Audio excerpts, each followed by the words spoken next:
And welcome to the Safe Communities Committee meeting. I am Larkin Eggleston, Committee Chair. We will start with introductions, and we've got a couple of things to cover today. We'll dive right into. If we can start with committee members that are joining us virtually, followed by staff that are in the room, followed by staff and guests that are with us virtually. Committee members? Greg Phipps, committee member.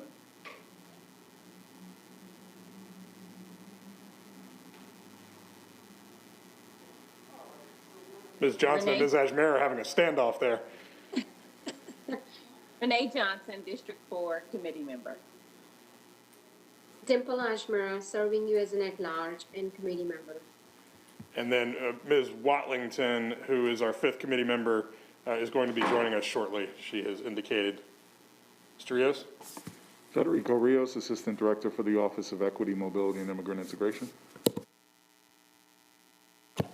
Victoria Johnson, Assistant City Manager, City Manager's Office, Staff Resource. Denali Jackson, Office of Constituent Services. All right, and then if we can get the folks joining us virtually to identify themselves as well. Julia Martin, City Manager's Office. Emily Kunze, City Manager's Office. Johnny Jennings, Chief of Police. Stella Patterson, CMPD. Lena James, City Attorney's Office. Anybody else that needs to identify themselves? Ms. Coulter, you are on mute. Betty Coulter, Chief Risk Manager, Finance.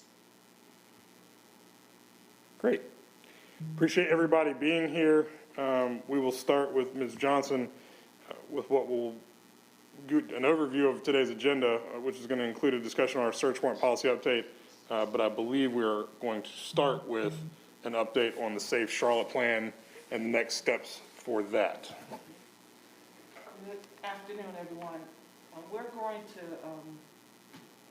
first start with, as the Councilmember Eggleston stated, we're going to start with the Cure Violence update. It's not on the agenda, but we felt it was important to bring back just to touch bases to give you information before anything goes public, so you'll be aware of it. And that will be presented by Julia Martin. Following that, CMPD will be giving a secondary update from last month CMPD concluded its work with Campaign Zero regarding the search warrant policy language, and it's aligned with the campaign's objective. CMPD will provide an update as to the progress and next step, and they are also available for any questions. I'll turn it over to Julia Martin. And as a reminder, if folks will use the raise hand function on the WebEx, I'm keeping an eye on that, and we'll jump in to allow you to ask your questions or make your comments as there's a break in the action. Ms. Martin. Sure, I think we have a couple of slides too, if we could get those pulled up. And I'll say, while we are killing time, I will be in front of you tomorrow at the budget workshop to give a pretty comprehensive update on Save Charlotte. So if you could just wait 24 hours, that will be coming tomorrow. So we're here today to talk about cure violence. I'm going to do a little bit of setting the stage, and then I'll turn it over to Fed. We just have 2 short slides for you all today. So, just a reminder, if we go back to March of 2020, Council adopted the framework to address violence. One of the 5 pillars was to implement a violence interrupter program. And so, think about where we were a year ago to where we are today. I think we're getting ready to actually launch this initiative. And so I think it's, a real kudos to council, city staff, county staff, community for really coming together and putting a lot of momentum behind this. Again, a reminder about the Cure Violence methodology. So it's an evidence-based methodology that they use to reduce violent crime and violent incidents. The kind of core of their program is to leverage trusted messengers from the community. And so that means, these are people who are known in the community who go in and can mediate conflict, prevent violence from escalating, stop issues before they turn into violent incidents. And again, the key to that is those trusted community messengers. We're thrilled to be partnering with the county on this program, both in terms of funding and programmatically. So Tracy Campbell, who manages the county's Office of Violence Prevention, was on our evaluation team for the Cure Violence RFP. We brought in Cure Violence over the summer to do an assessment along Beatties Ford Road. And so Beatties Ford Road was identified as one of the 4 durable violent crime priority areas in Charlotte. And so they came in over the summer, spoke with potential host organizations, potential interrupters, a number of community folks to really see would this model be viable here. And so, that assessment came back to council in December. They said, next steps, we think this could work here, put on an RFP. That's what we did. And then again, critical to this is making sure that our local host organization will implement the Cure Violence methodology as designed. And so, we're thrilled to have Cure Violence with us for the remainder of the year, remainder of this first year of Cure Violence. So, April or May to May, to provide technical assistance to the community-based organization, answer questions, 24/7 access, technical assistance, help them work out HR issues and things like that. And so that's just a bit of the background for you. And then if you want to go to the next slide, I'll turn it over to Federico to talk about where we are going forward. Good afternoon again, members of the committee, Chair. We are excited to announce that we have selected Youth Advocate Programs as the community-based organization that will be launching the initiative. As Julia had mentioned, we put out an RFP. Youth Advocate Programs had an excellent application that really stood out for its acknowledgement of the needs here in Charlotte, its work that it has done, particularly with the county as a partner, and for the fact that they have national presence and have done violence interruption programs. I think one of the challenges in this space has been the understanding of what a violence interruption program is, and that's why we front-loaded that first slide to ensure that people understood this is a niche. It is not violence prevention. It is not solely violence intervention. It is violence interruption, which is something that not a lot of organizations do. And so to have an organization that is tried and true, has done this effectively in communities around the country and has a presence here in Charlotte, turned out to be just a best-case scenario for us. You'll see the three programs that they do are here on the screen. Safe Streets in Baltimore is actually a Cure Violence initiative, and so they have experience doing the Cure Violence initiative. Again, from the standpoint of timing, they are able to launch fairly quickly, and with their experience at the national level, they know the methodology and have that ability to roll it out fairly quickly, again, with the objective being to stop violent crime from occurring in the Beatties Ford and LaSalle Street corridors. And so our estimated start is late spring for them to ramp up and hire the violence interrupters and outreach workers that they would need to begin serving that area. With that, Julia and I are here to answer any questions that committee members may have. So I've got one, and then I see Ms. Ajmer has one as well. Mine would be, how many folks are going to be on the ground in Charlotte from YAP implementing this program, and at what point might it be best suited for them to come to one of our committee meetings and walk the committee and the public watching through what they envision implementing, as well as start to provide some feedback to us on the results that they're having? Excellent question. So according to the assessment that was done by Cure Violence, we are looking for 6 staff members. So that includes 2 site directors, 2 outreach workers, 2 violence interrupters. So the violence interrupters being the folks that would be out on the street interrupting violent crime. I believe, hopefully, once we get them up and running, they start the ball rolling of hiring staff and getting everything in place, they should be ready to come before you all within the next month or so, would be my hope. But again, we're just announcing this today, so it may take them a little bit more time than that. Julia, would you add anything to that? I think it's 3 interrupters, and that's 2 outreach workers, 3 interrupters, 1 site supervisor. Thank you. So I think that'd be great. I know we'd all be eager to hear from them so that we in the community can know what to expect in terms of visually, what will people see these folks doing in the community, as well as periodic check-ins so that we can have, hopefully hear some of the success stories that they're having as they implement that program. Ms. Ajmer? Thank you, Mr. Chairman. Yes, I agree. It would be great to have them in front of the committee so that we know what their implementation plan is. And it's great to have a partner who have done this in other cities and have an experience. Though I do want to highlight the fact that Julia had mentioned where we are leveraging the trusted messengers. So with that being said, I'm trying to understand how does this organization, the Youth Advocate Program, will be leveraging the grassroots messengers that are local here. So I'm interested in hearing about that.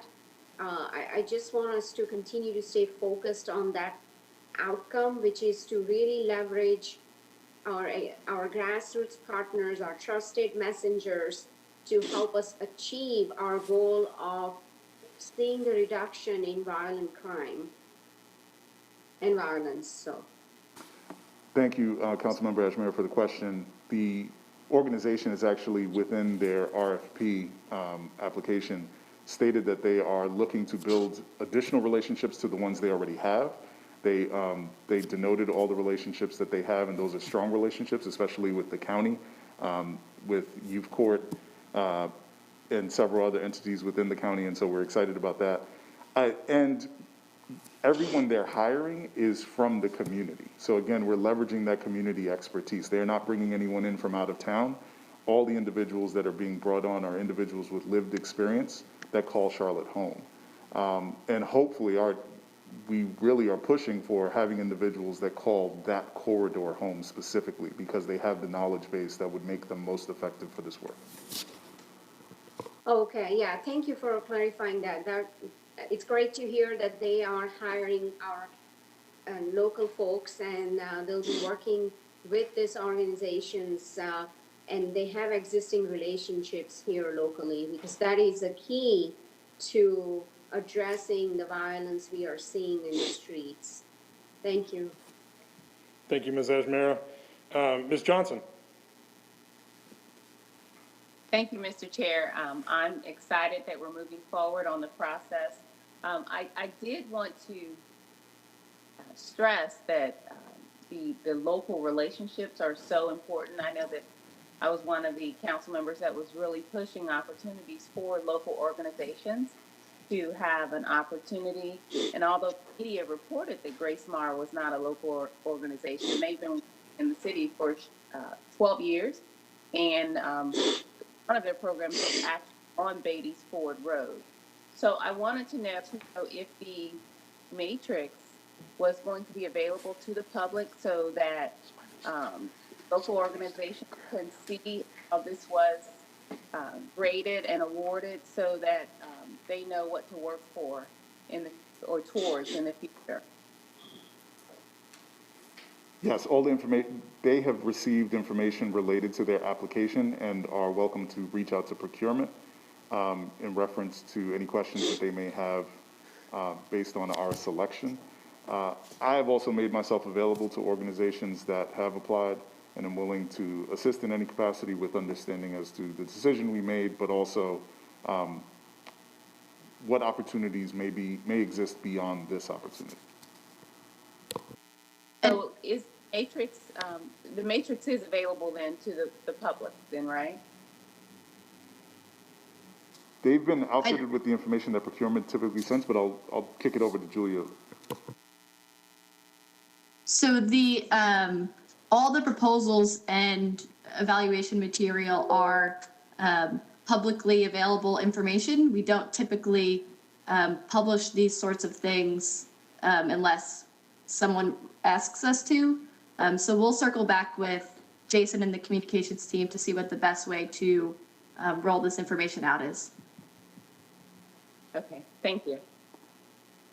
And if I could just add one thing to Federico, I think this was a good learning experience for us in terms of having nonprofits apply for city contracts. So usually it is businesses, and we're helping coach them up in terms of bonding and MWSBE certification and things like that. We don't typically deal with nonprofits applying for city grants. And so I think this was a good learning experience for us in terms of how to be more proactive and supportive to organizations that maybe didn't have the appropriate status in terms of 501c3 and helping them get there. So I think, this was good lessons learned for us. Thank you, Ms. Martin. Mr. Phipps, there's a hand raise function on the WebEx. I guess you're raising your actual hand. Yeah, I'm on my iPad, and I don't see that function on here. All right, well, Mr. Phipps. What's going on? Yeah. I realize I've just been on for going on 2 months now on the city council, but I was wondering, I think Federico, Ms. Martin indicated that this program was first introduced back in March of 2020. So I'm wondering, why does it take this long to get something like this going? I mean, it's like, almost going on a year and some change, right? Before we're finally getting to implement this. So, I don't know, the mechanics of what went into getting it to this point, but it seems like it's taken a while to get to where we are now. And also, everything that I read about, the violent situation in Baltimore and Chicago, it seems to be a pretty grim picture. So are we saying that, as grim as it is, that there's still some bright spots that this entity is able to show based on the work of these organizations? Is that what we're more or less going to be hanging our hats on? Well, Mr. Phipps, I'll offer one thought on that, and then let Mr. Rios fill in. But I think the key here is that it's targeted. And so we are targeting Beatty's Ford and LaSalle. I would assume Baltimore and Chicago, though I think Mr. Rios could probably shine some more light on that for us here in a second, are targeting specific areas to demonstrate that a tactic or a technique or a tool can work, and then figure out how to scale it. So this is not, I don't want to set the expectation at this meeting that YAP is going to come in and all of a sudden solve all violent crime in Charlotte. But I think if we are able to demonstrate success using a certain strategy in one certain corridor where we have historically had challenges, then I think we can then begin to replicate that in other parts of our city where it's needed. So it's a difference between trying to demonstrate proof of concept, I think, as opposed to solve an entire city's challenge as it relates to violent crime. Yeah, I couldn't have said that better myself. I think when you look at the numbers related to those communities that they specifically served within the larger cities that were mentioned, you have seen significant reductions. I would also point out that they have done this initiative in both Durham and Greensboro, cities that more closely resemble the context here in Charlotte, and again have seen a significant decrease in crime. In fact, in the first, I believe, 8 months that they were doing this in Greensboro, there was no murder within the crime hotspot that they were launched in that city. And so we truly believe that this will be effective for that corridor, and then we would be able to consider scaling out. As far as why it took so long, Mr. Phipps, I'll give you the not long answer to why it took us so long to get an answer. We had a lot of hoops to jump through for this. We had to go through procurement. We had to put out the RFP. Prior to that, we had to do the CVG assessment, where Cure Violence actually came from Chicago and stayed for a week, investigating the area, putting together a report. So there was a lot of moving parts. COVID obviously challenged us in that regard, having them come down and interface with community members and switch up the way in which they typically do business. But there was a great deal of community engagement in this process. And in order to get the feedback that we felt was absolutely crucial to launch this initiative, we needed to take that time to hear from our residents. Thank you. It's hard to turn a ship this big very quickly, but I think we're headed in the right direction now. Ms. Ajmeri, you had an additional comment? Yes, I wanted to follow up to Ms. Martin's comments about 501c3 status. So did I hear this correctly, that you don't have to be a nonprofit organizations to apply for RFP or partnership with the city for this program? For this specific program, you had to be a 501c3. Okay, so what program you were referring to where you don't have to have 501c3 status? I was more just making a comment on generally when the city puts out RFPs, we are dealing with businesses, not nonprofits. So I am not aware of any other RFP currently out there right now that the city has that does not require 501c3 status. I was just saying this is a good learning experience for us in terms of we don't typically put out RFPs seeking 501c3 organizations.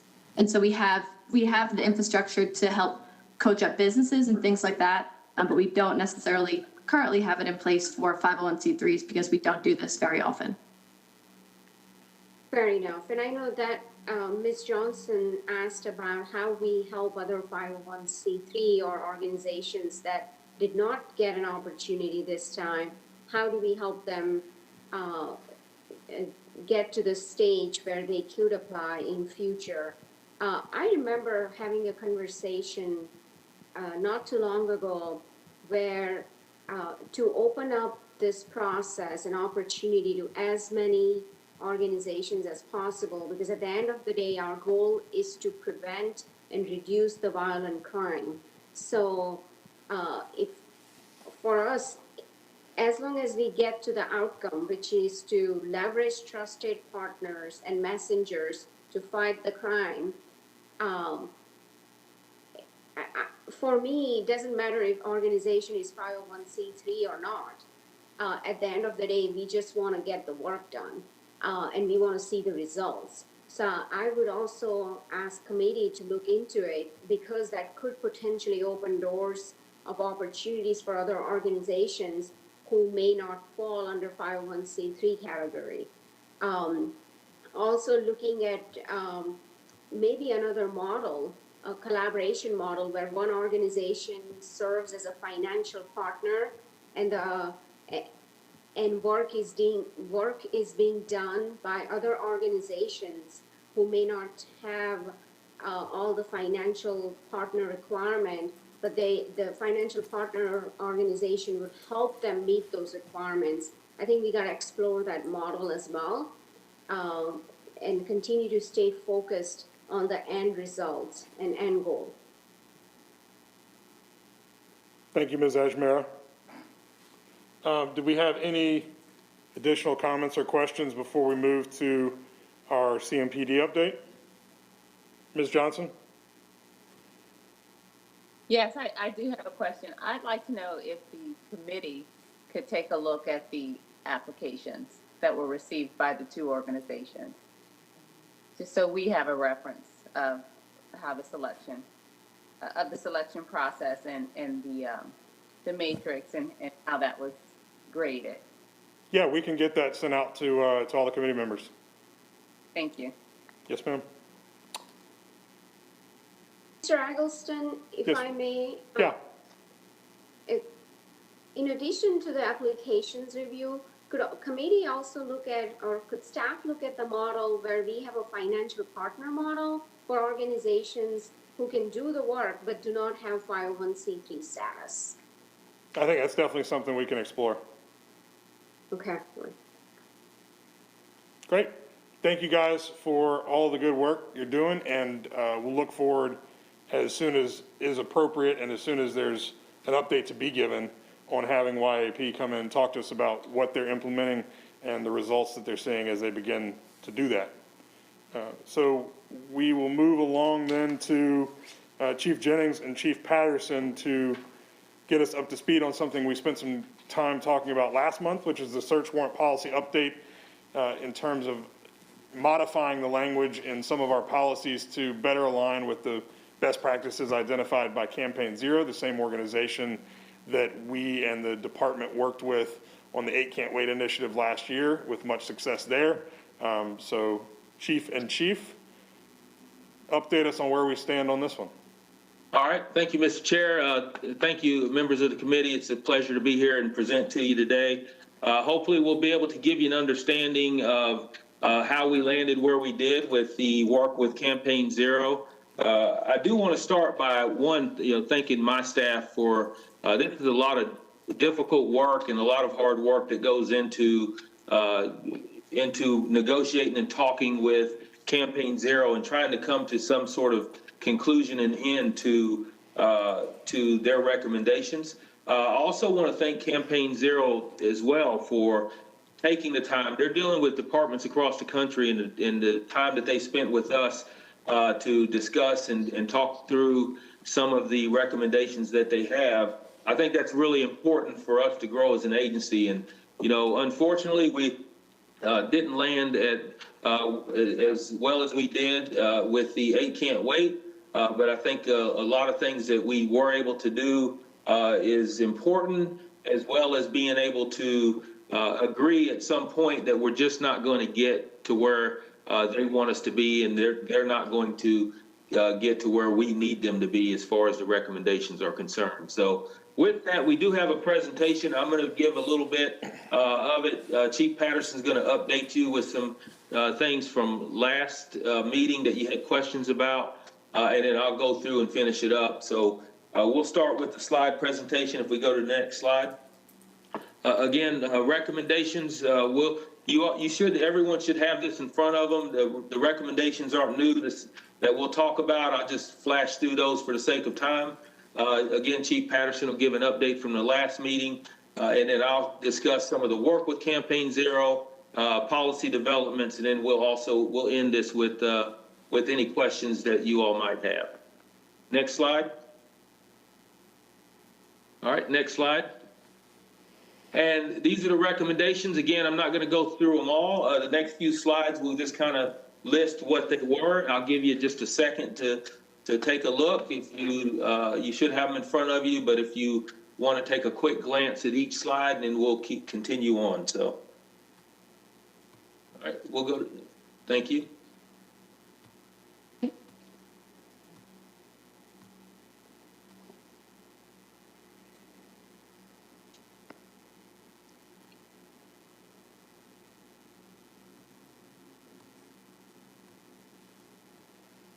Okay, we can go to the next slide.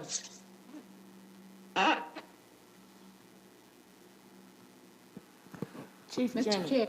Chief Jennings, this is Victoria. These slides are the same ones that was presented to the committee the last month. I just want to make sure. They are identical, and Okay. that's why I didn't want to go Yeah. through reading each of them again. Well, I So just want to to make get, the council members available to know that this not new information. This was presented from last meeting, and therefore, it's not nothing. that's correct. It's just a recap, and just wanted to give them a chance to take a look at each of them. So we'll go through some of these that, as far as where we landed, we're going to be able to go through them and let everyone know kind of where we stand with each of these recommendations. So if we can go to the next slide. And now I'm going to pass it over to Deputy Chief Patterson, who will give you a recap of some of the questions that you had from her presentation last month. Thank you, Chief. And good afternoon to everyone. It's good to see everyone on the call today. So from our meeting in March, next slide, please. I know you had some questions specific to search warrants, specifically our dynamic search warrants. And so I wanted to provide just some information for your recap. The number of search warrants that we did in 2019 as well as 2020. A total of 401 search warrants were served in 2019, and for different crime types. One of the things you will not note on this slide, but we spoke about it on our last meeting, is that also to include it in the crime types is when we did search warrants for blood evidence or DNA evidence.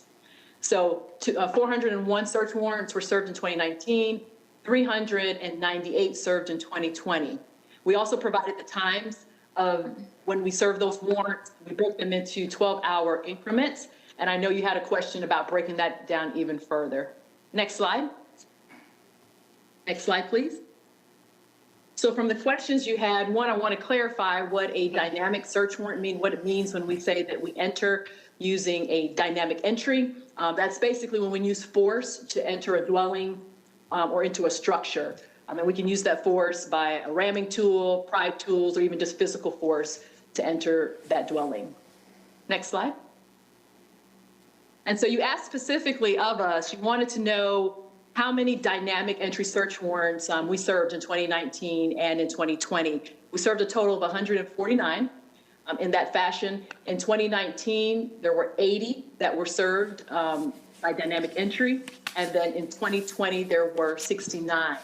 So when we look at the total search warrants we did in 2019, that accounted for about 20% of the search warrants, and in 2020, 17%. If you look at the graph below, the chart below, just really breaks it down by month, just to give you a little context of what months the warrants were served.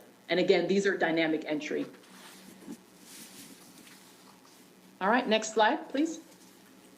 Also, too, you asked, of those dynamic entry search warrants, what were the time frames in which those warrants were served? And you asked specifically, for 3-hour blocks, but we thought it might be prudent for you to have all the time frames so that you can see exactly how it's broken down. I think one of the big takeaways from this is that the majority of the warrants that were served dynamically were served from 7 p.m., or I'm sorry, not from 7 p.m., from 3 p.m. to 8 p.m. In 2019, 38 of the warrants were during that time frame, and in 2020, 44 were from 3 p.m. to 8 p.m. So that is the time frame typically that we will see those warrants being executed. I know there are some concerns from Campaign Zero that to ban early morning search warrants or really late night. You can see just from our data at CMPD that we did not serve warrants really during those time frames. All right, next slide, please. And we thought it might be good for you just to see overall of the 799 warrants that were served over that 2-year period, the time frames broken down by hour, just for you to see overall. But you can see that the trend is pretty much the same, that from 3 p.m. to 7 p.m. is when we saw most of our warrants being served. Next slide. I believe those were the extent of the questions that you had focused on. Of course, at the end, after the chief is complete, we can circle back around if there are additional questions. But that's all I have for now, Chief, if you want to. All right, thank you, Chief Patterson. We go to the next slide, please. This is dealing with the actual work that we did with Campaign Zero, and we looked at the conversations between them, and we wanted to. We saw some that were achieved already, and some that we were able to achieve through conversation. But at this point, we got checklists out of the 12 points that Campaign Zero recommends. We were able to achieve 5.5 with their recommendations. The ones that we can achieve are up on the screen. The ban on no-knock warrants. That's one that we changed policy on early on. The clearly recognizable and identifiable as law enforcement officers in uniform, that is currently in policy as well. Officer announcement with verbal identification of law enforcement officers after the knock and prior to entry. We were credited for that. And all officers shall be equipped with body cameras or other video and audio recording devices.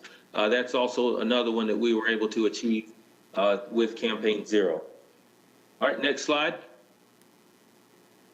And so we did not receive credit, and I'll go through each of these as well for the verifiable exigent circumstances, which would require proof that the situation was so high risk that there was imminent threat to someone's life.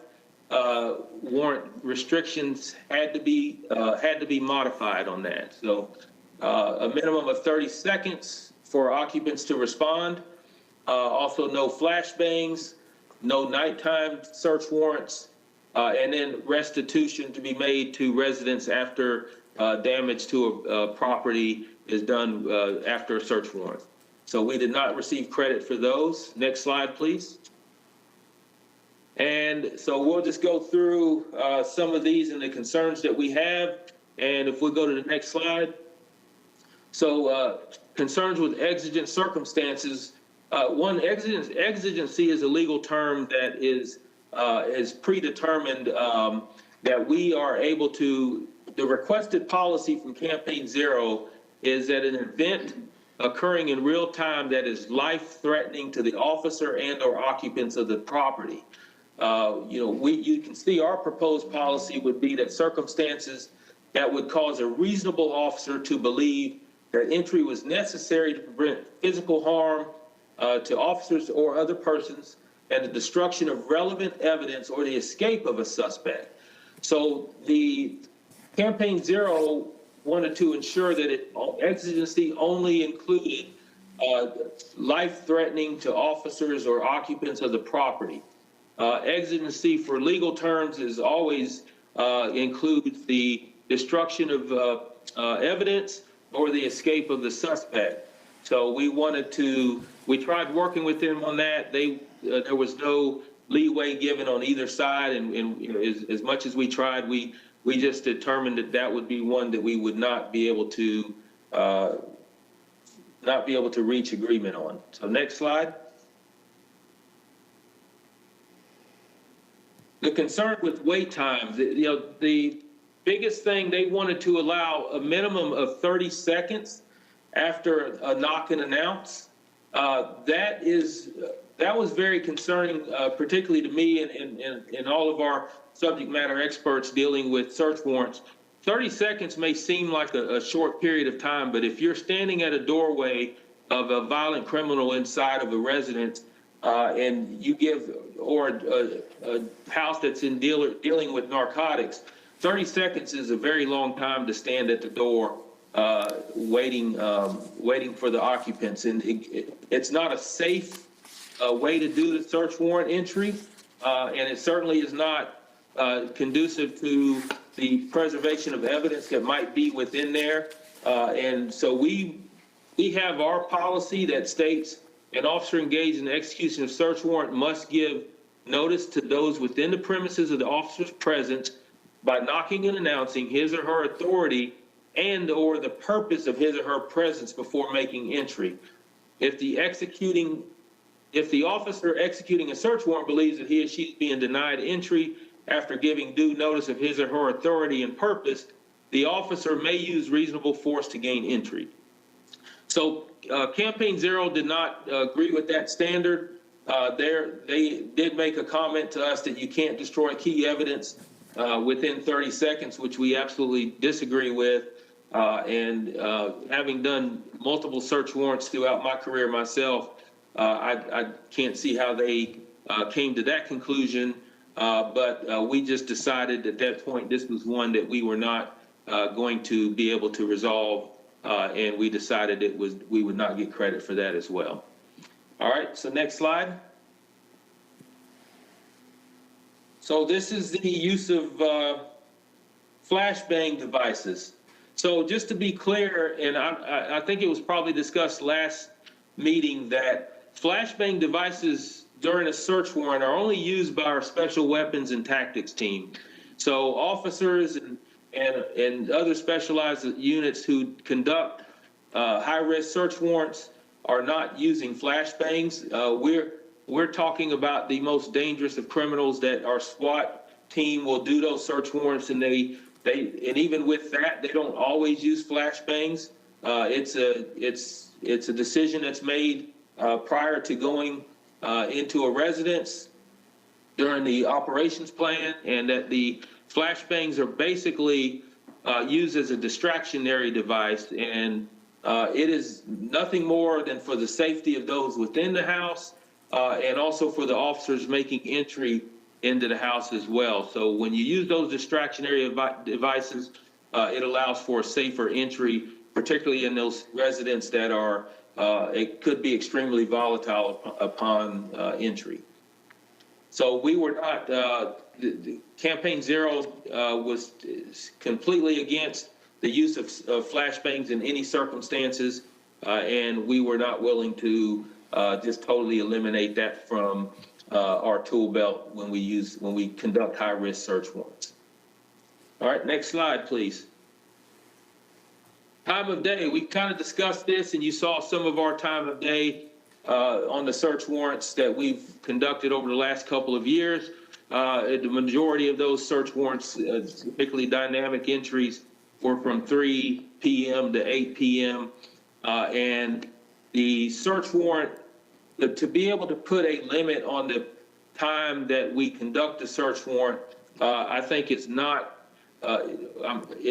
something that we're willing to do, particularly when you start looking at some violent crime search warrants that we have to execute at certain periods. So we don't want to be caught in a situation to where we're conducting a search warrant on a residence looking for a violent criminal, and we know that person to be in a house, or we know that likelihood of finding that individual might be past the parameters of the time frame that they want us to limit. So we felt it was important that we do not limit ourselves to a certain time frame to conduct search warrants. A lot of those search warrants are done specifically at times specifically for a reason to ensure that we're going to either gain the evidence or the suspect, and it's important to keep that in mind when we look at the time frame that we're conducting them. So next slide. Risk management. This is talking about the restitution for any homeowner or residents that experiences damage as a result of search warrant or property destroyed. I don't know, is someone from risk management on to speak on that? Okay, I'll turn that over to risk management to speak on that if they'd like. All right, thank you. Thank you, committee, for inviting me to explain our policies. We handle all of our claims in a standard fashion according to our policy. We do not have a specific policy that addresses if property is damaged during serving a warrant or with any of our other departments that actually may cause damage unless it's something immediate. for example, water damage to a home. But in this case, if a warrant is properly executed and there is damage, then the homeowner would need to make a claim with us. We will evaluate the claim and process it. Typically, it takes 6 weeks. On average, some of that is expedited depending on the circumstances.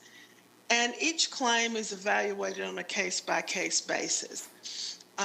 We have a total of 8 people in our claims department, 1 supervisor and 1 manager.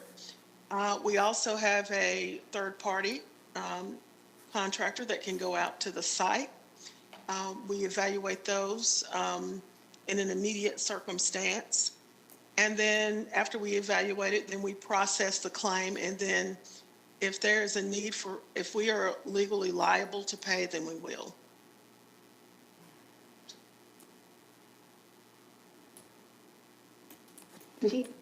Chief, you're, Okay, oh, yeah, thank you.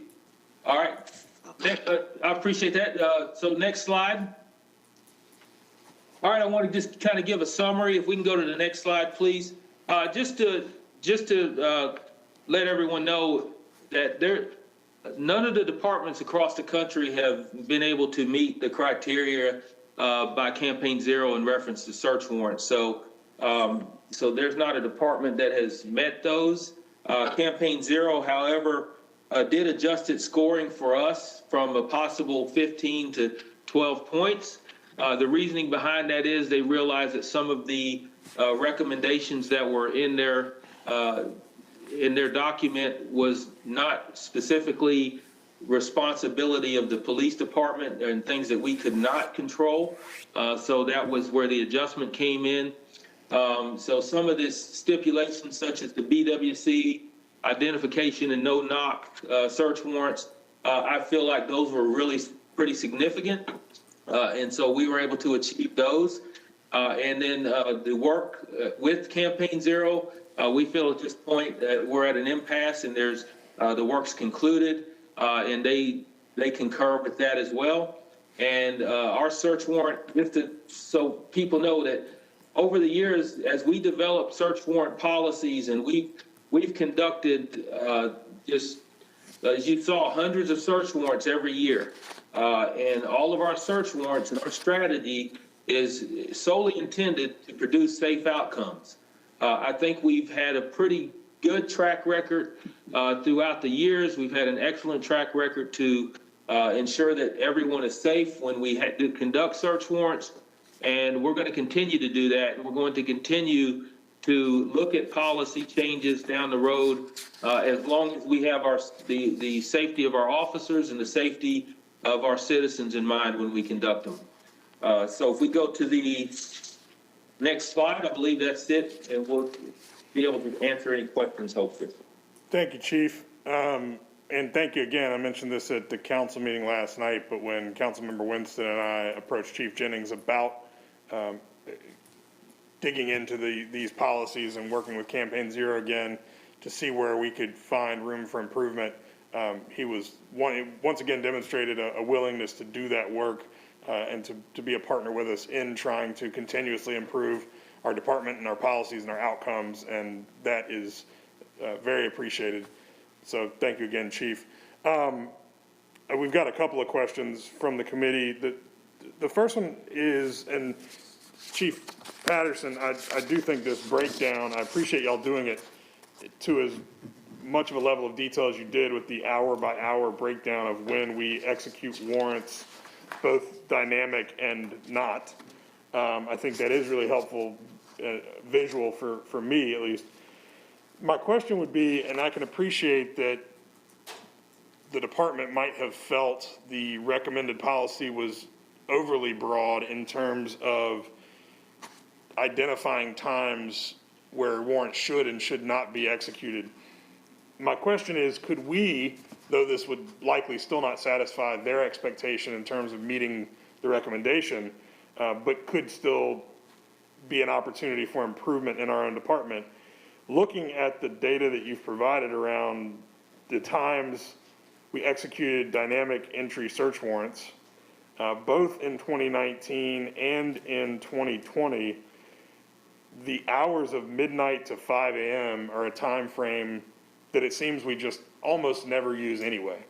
And so I wonder, I'm not necessarily expecting an answer just right off the top of your head here, but food for thought, I'm wondering if there's an opportunity for us to say, we might not meet the expectation that we're not going to serve any after 7 p.m., I think was their recommendation, because many of them look like they are served at 7, 8, 9 p.m. But we could maybe identify 12 to 5 as a window of time where we say we hardly ever do that anyway, and in the spirit of trying to move towards this best practice, we would self-identify that as a window of time we might eliminate from our policy.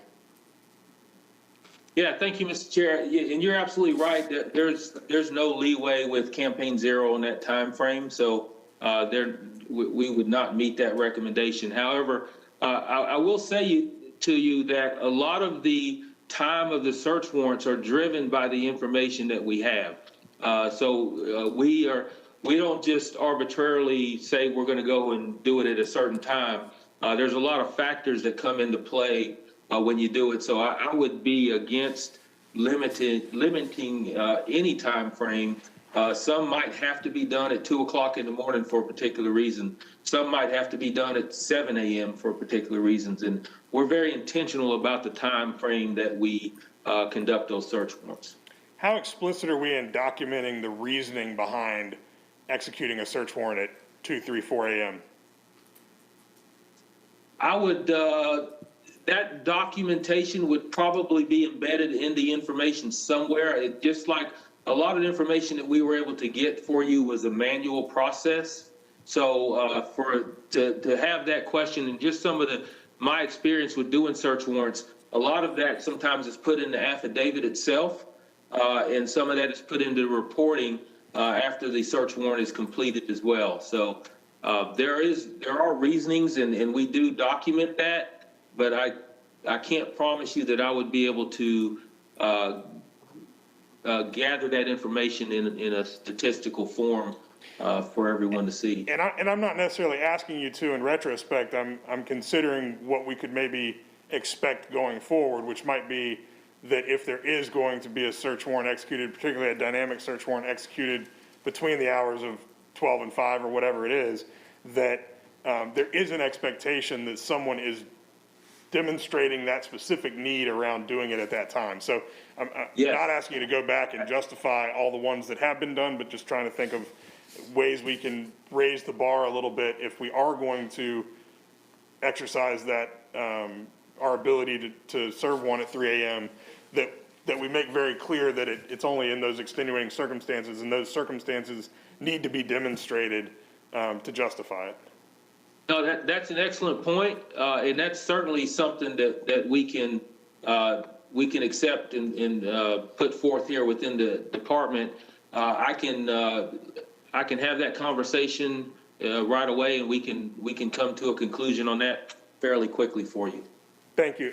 And the one other one that I think is kind of drilling into the very useful data you've provided us here on slide 8, where you've broken down the 2019-2020 search warrants served, and it breaks out what I would deem to be very different categories of crime types, from highest to lowest risk. From, the first being violent crime, sex offense, kidnapping, weapon law violation, the second bucket being drug narcotic violation. Though I'd be curious to have that broken down where we're talking about marijuana versus harder drugs. And then the third being property crime, stolen property, counterfeiting, and fraud. And I'd ask the same question here, maybe not with the goal of trying to reopen the case with Campaign Zero, and anticipating that some of this might not satisfy the goals they set out, and we might not get credit for these, but it doesn't mean we can't potentially still be improving ourselves. How we utilize or don't things like dynamic entry, some of the flashbangs, the different things that they wish that we would take out of our toolkit. You have made a case for why you don't believe we should. I might make the case that in an instance of serving a warrant on someone who's being, who's involved in violent crime, kidnapping, weapons, would be a much greater justification for some of those tactics than someone who's involved in property crime, counterfeiting, or fraud. And so I again, not asking y'all to go back retrospectively and try to break all that out for us, but just wondering as we move forward if there's an opportunity to hone in our policies on, we want to keep certain tools in the toolkit, but for use in situations where we're dealing with these most serious and most high-risk crime categories as opposed to someone who's counterfeiting. I'd have a hard time imagining there'd be a great justification for a dynamic entry and a flashbang at 3 a.m. to apprehend someone who we're serving a warrant on for counterfeiting, for instance. Yes, Mr. Chair, you're absolutely correct. And I will say, and I neglected to say earlier, you know, I mentioned that our special weapons and tactics team are the only ones that are authorized to use a flashbang. They are also a great deal of scrutiny for even them to execute the warrant in and of itself. So if a division would request SWAT to do a dynamic entry for a search warrant, there's a process for that. And oftentimes they're even turned down because it doesn't meet that level of criteria that would require a SWAT team entry. So we do have a process for that. That is documented. And every time SWAT does a search warrant. So that's very important to know as well. All right, all three of our committee members have got questions as well. I saw Mr. Phipps, then Ms. Ajmera, then Ms. Johnson. So we'll go in that order.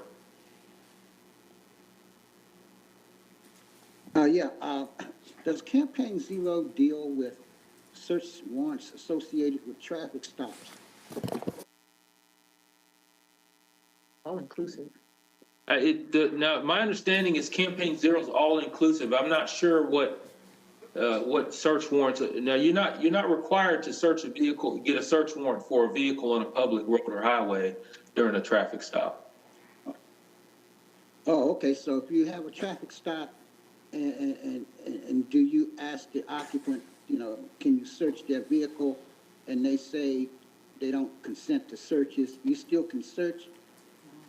You would have to have probable cause to search the vehicle, but you do not need a search warrant.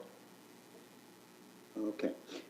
All right. And my other question is, in those instances where you partner with other law enforcement agencies, do they abide by CMPD's rules, or they, you know, more or less execute their own authority or whatever?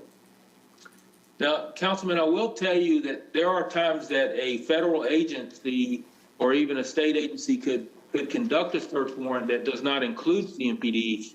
However, if we are the lead on the search warrant, then we are the ones that our policies and standards are the ones that are followed with all entries and search warrants. So how about those instances where they would ask you to accompany them? I guess they would still be in the lead and you would just be in a participatory role? In those situations, when we're asked to assist them, a lot of times that's just a perimeter type assistance, unless we're on a task force, or if we're involved in a federal task force that we work together, that's different. But if a federal agency would ask for our assistance, there are times when we might just do a perimeter. Did you have more to add, Chief Patterson? Oh, I'm sorry, Chief. I was just going to add to that too. Even when we're in a task force, we still abide by our CMPD policies and rules that we have. We hold our officers to our CMPD policies. Okay, you say you hold our officers, but I guess the other law enforcement officers may not be bound by that then, right? If it's our search warrant, it's going to be with our policy. Now, if it's our search warrant, we have enough staff and training. We usually don't ask for federal assistance to come in and assist with our search warrant. If we're assisting with their search warrant, and if they're outside of our policy and directives in doing a search warrant, then we won't participate in it. but we cannot hold them to our standard of a search warrant. But we can certainly tell our officers, or our officers will not participate in one that's not within our policy and directives. Thank you. Yes. Thank you, Mr. Phipps. Ms. Ajmera? Thank you, Mr. Chairman. Chief Jennings, thank you so much for your work and your leadership on search warrant policy update, as well as 8 can't wait policy, and just working collaboratively with Campaign Zero. Thank you. My question is for the risk management policy. So did I hear that correctly, that we don't have a policy and all the claims are evaluated based on a case-by-case basis? Is that correct? This is Betty Coulter. Let me explain that a little bit more thoroughly. We do have a policy and procedure on evaluating each claim on an individual basis. We do have a risk management program and a risk management process. We do not have a specific policy on the particular pieces that address a warrant, and if there's damages, particularly when delivering a warrant. What it would fall under would be what type of claim arises from that execution of a warrant, which we do have a policy and a procedure of how to file a claim. And we can share that with you on our policy, on our process and procedure for filing a general liability claim or an automobile claim. Thank you, Ms. Coulter. So, yeah, it would be great if you could share the process and the program for someone to file a claim. However, I have a follow-up question for our city attorney, Mr. Baker, or someone from his office. Do we need to look at the policy for risk management when there is a damage as a result of serving the search warrant where family gets displaced? Because we have seen that situation occur. So I'm not sure what other cities have, but I think that's something we ought to look at. So I'm looking for your advice on this, Mr. Baker. Ms. James is on with us, I believe.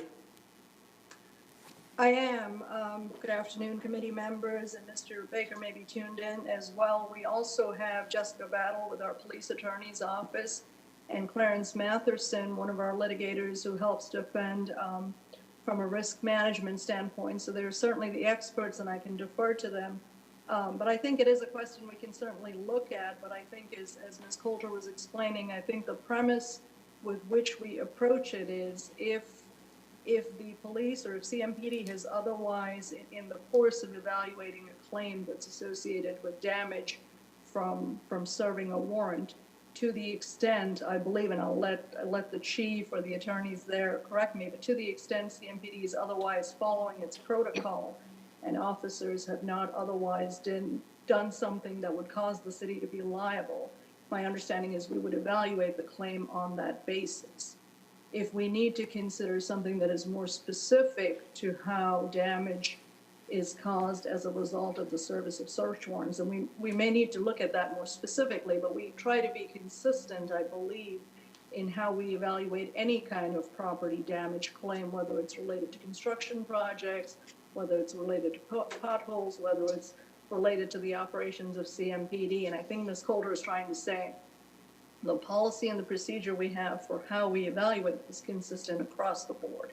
If we need to look at something more specifically, we can certainly take a look at that, but we would want to understand what it is we're looking for and why we might want to deviate in that instance. I'll defer to Mr. Matheson to see if he wants to speak any more specifically on how risk approaches that. Thank you, Mr. Chair.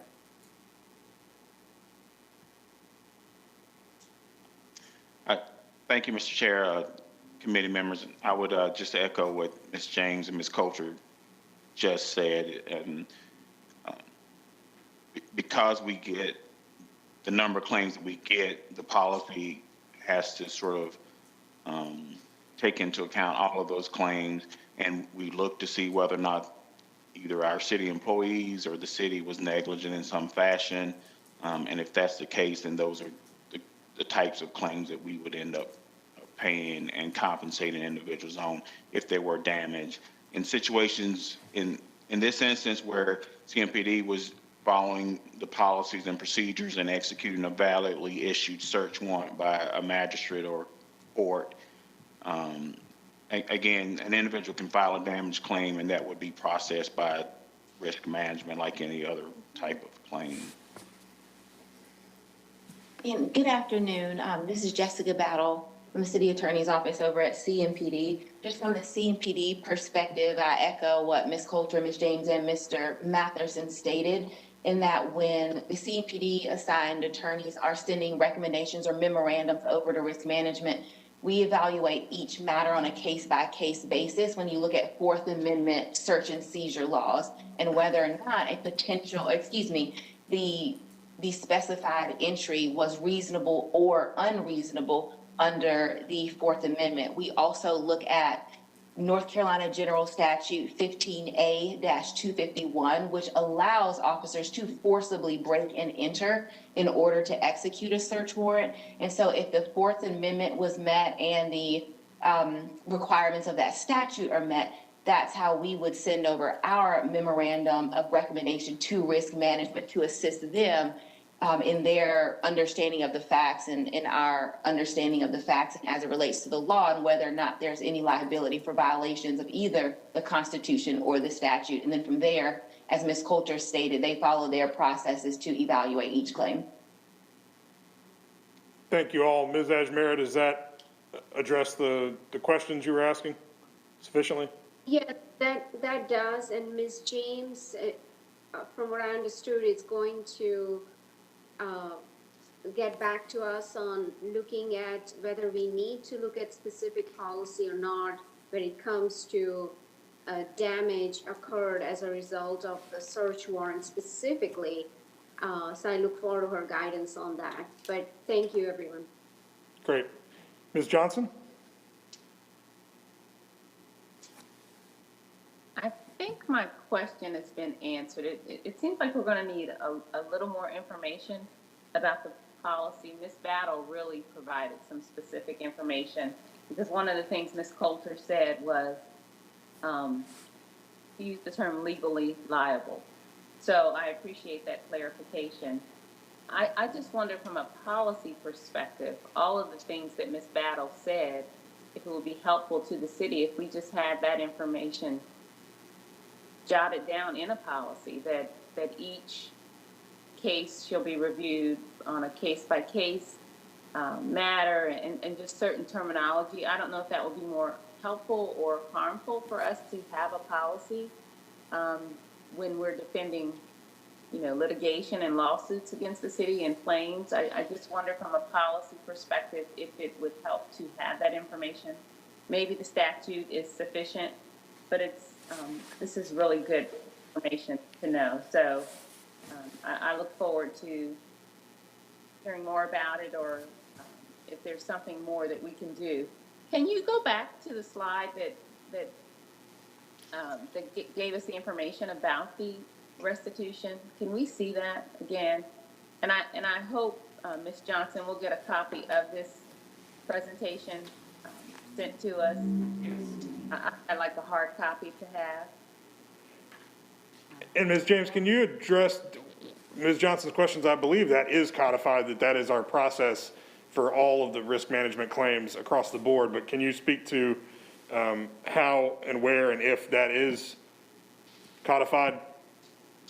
I'll let Ms. Coulter answer specifically, but I imagine there's language in the policy that speaks specifically to that evaluation of what we're calling legal liability, which is the city legally responsible for the damage that was caused? And was it something that city staff did that caused it? So that's what the legal liability piece of it. Are we legally responsible?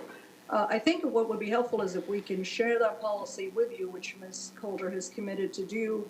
And then once committee members, council members have had an opportunity to look at it, and while the attorneys also look at it, we can take a look and see if that language is not specific enough, or there's something more specific we need to add to it. We can consider that. The only caution I would have about including specific statutory language is that, for example, that statute might be specific to search warrants and how law enforcement serves those. It's a very narrow area. So once you start to put in something specific there, what about all the other types of instances in which, people suffer property damage, and do we start to go down that path?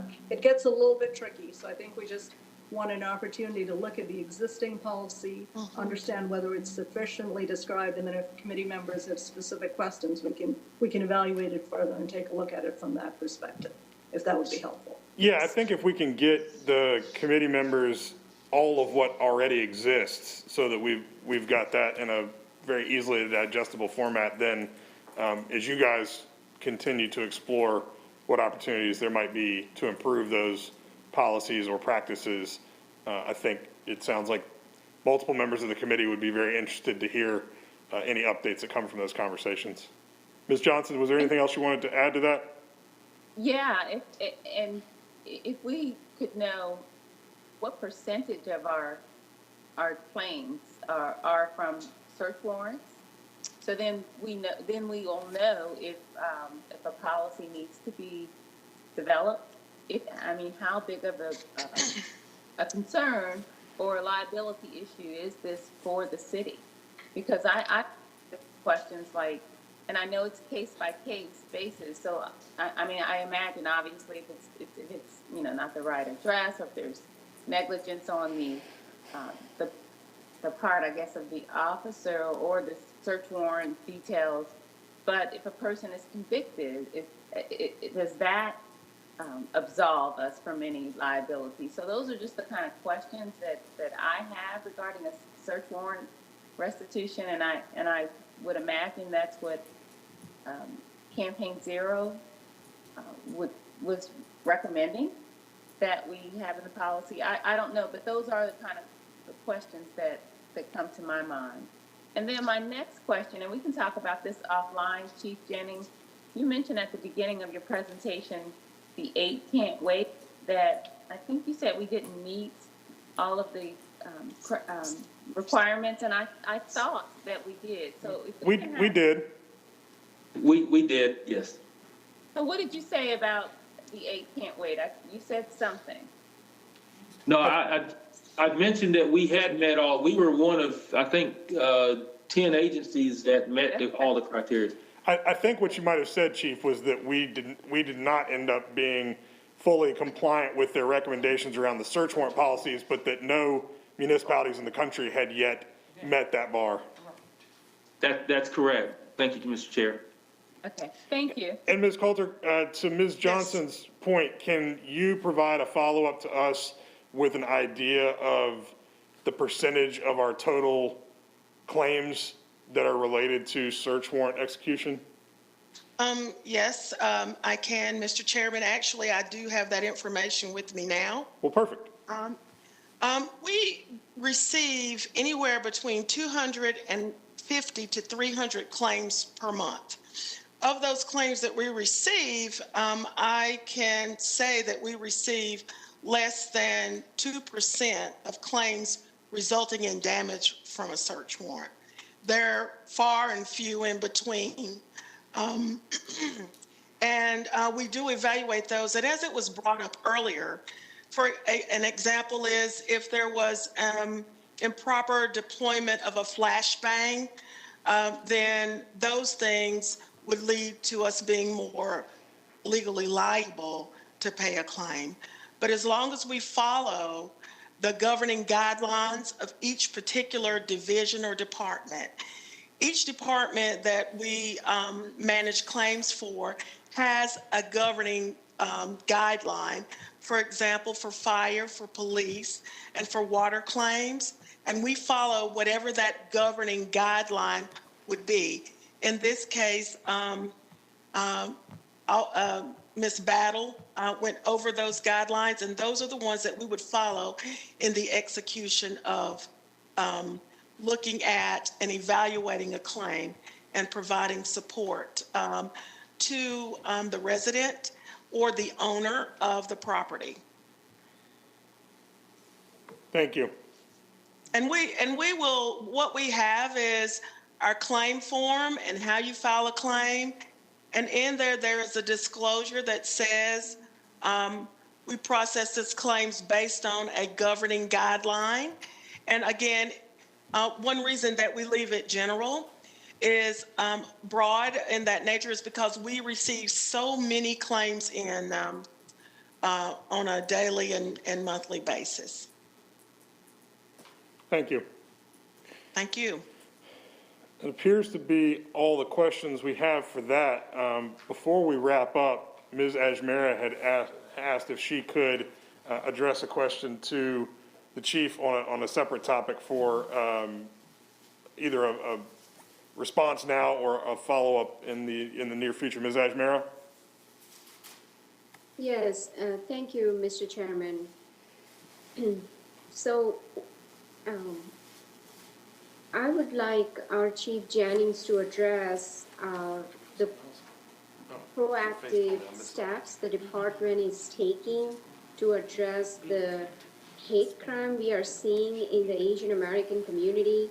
I am aware of the actions that are being taken by CMPD. I just want us to reassure the API community that we are taking this very seriously. We have had multiple outreach meetings with the API community members, especially with the business community that are operating businesses under a lot of fear and anxiety.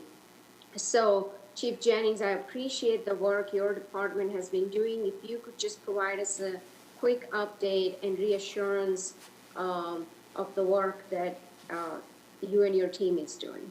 Thank you. Yeah, thank you, council member. It's also, I appreciate you reaching out and having that discussion with me as well.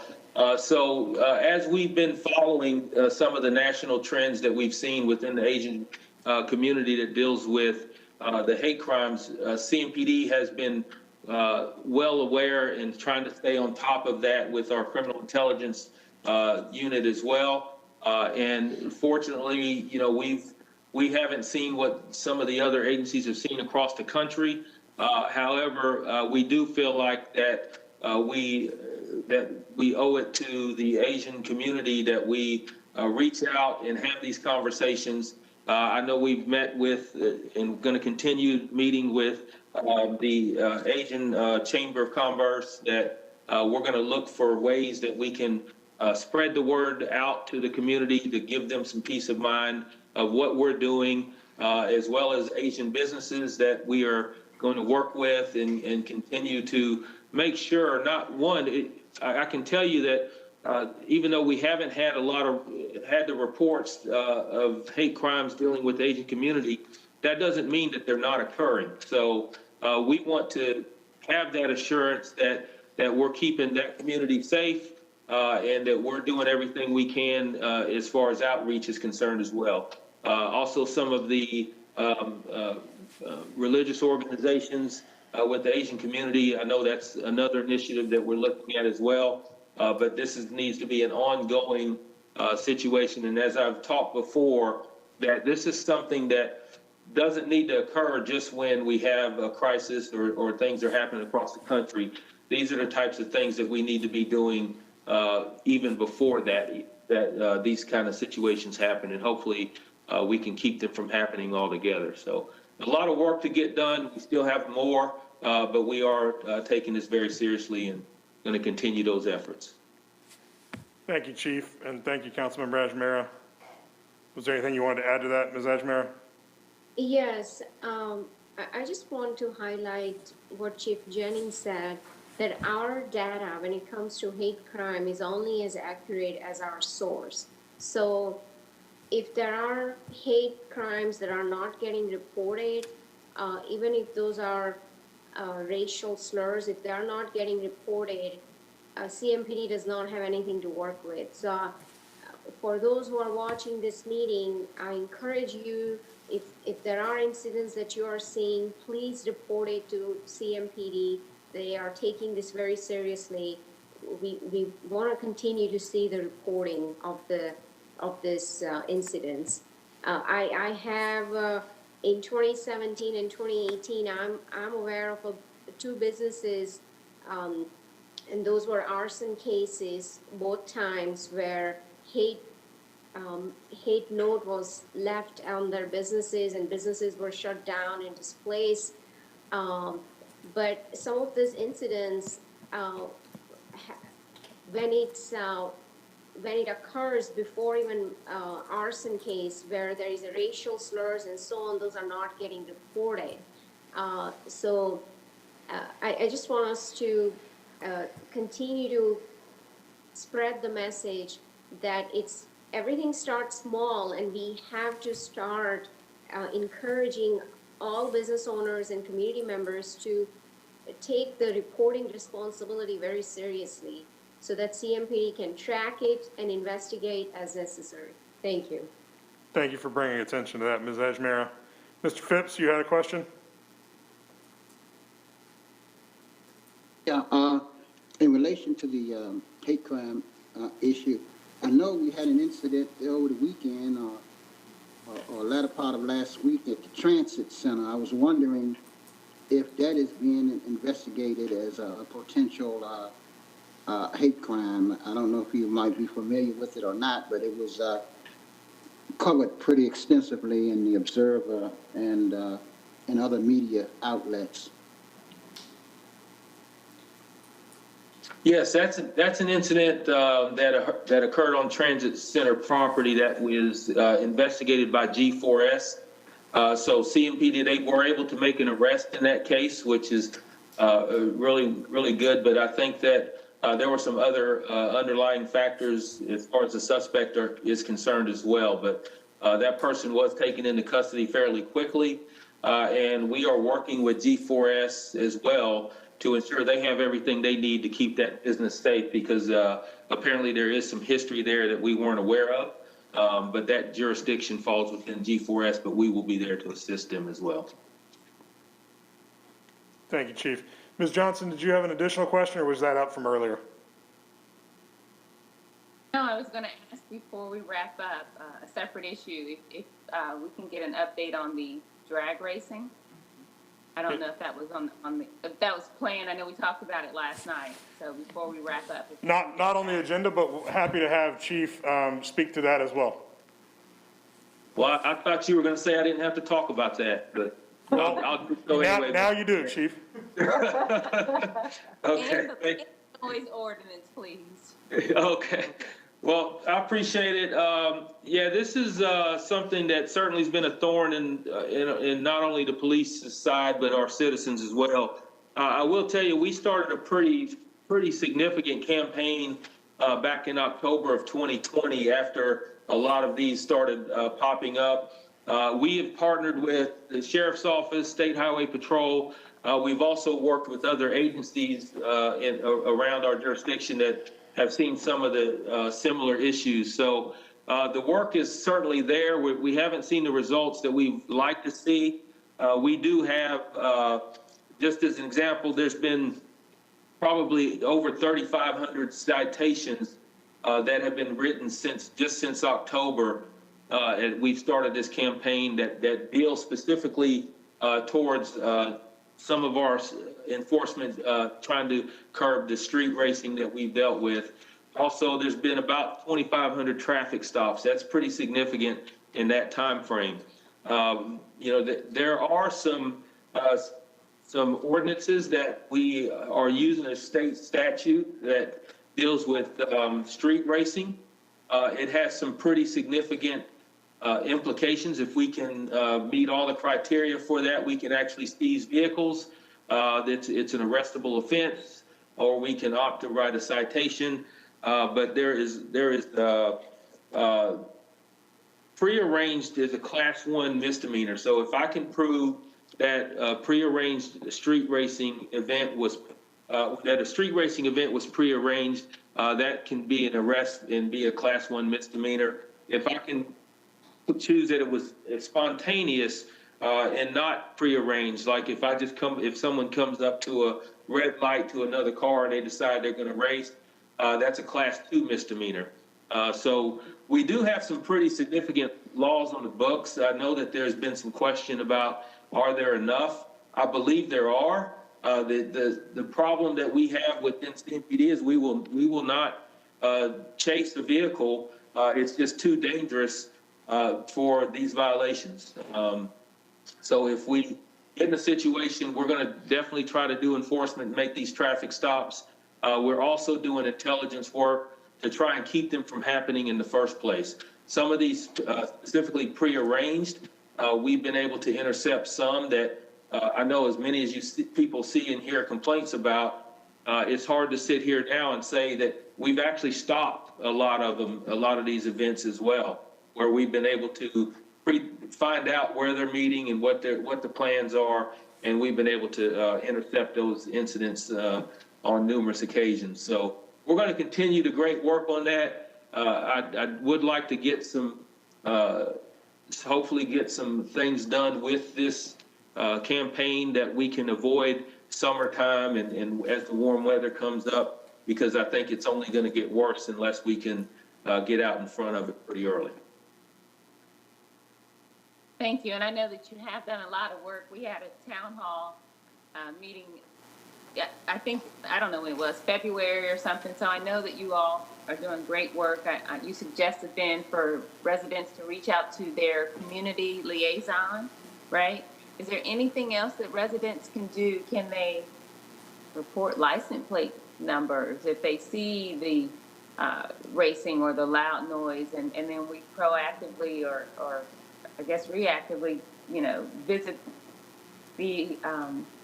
the offenders afterwards? Is there anything more that the public can be doing? Because we get emails daily from all over the city, and it is our residents see it and they hear it. So what can they do, or what more can they do to help be the eyes and the ears? Because we know that CMPD cannot be everywhere. So can you give any tips? Yes, absolutely. The biggest thing for us, if we can find out these events are going to occur prior to them happening, we can get plans in place and things in place that we can actually stop it, because I would much rather stop this from happening than to have to go out and put people in danger and trying to make traffic stops and all that. So if people hear that there's going to be a gathering, and I'll be honest with you, we've had some really good citizens who have sent us excellent information that we can use and that we've been able to. So the information's coming in.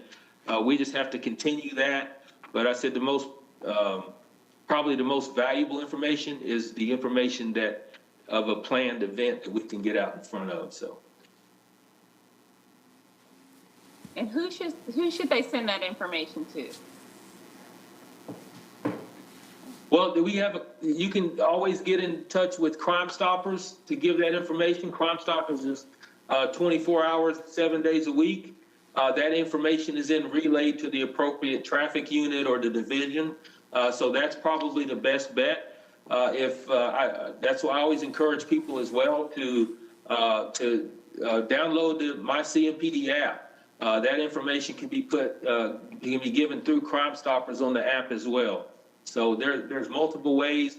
If there's an event occurring and it seems to be out of control or something that a citizen needs to report, you can call 911 to report something that's happening at the moment. And also 311 can be an option as well if you know of things that might not be going on right now that you don't need an immediate police response. That can be an information that they can gather that information also. And it looks like I just pulled it up, the number for Crime Stoppers, if folks don't have the app or it's not something that's imminent and they feel requires a 911 call, is 704-334-1600.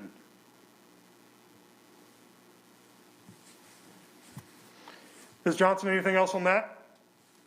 No, thank you. Thank you. So I appreciate everybody joining us today and all the good work that's being done on all these fronts. Our next Safe Communities Committee meeting will be on May 4th at noon as well. So thank you all for joining us. I'll entertain a motion to adjourn.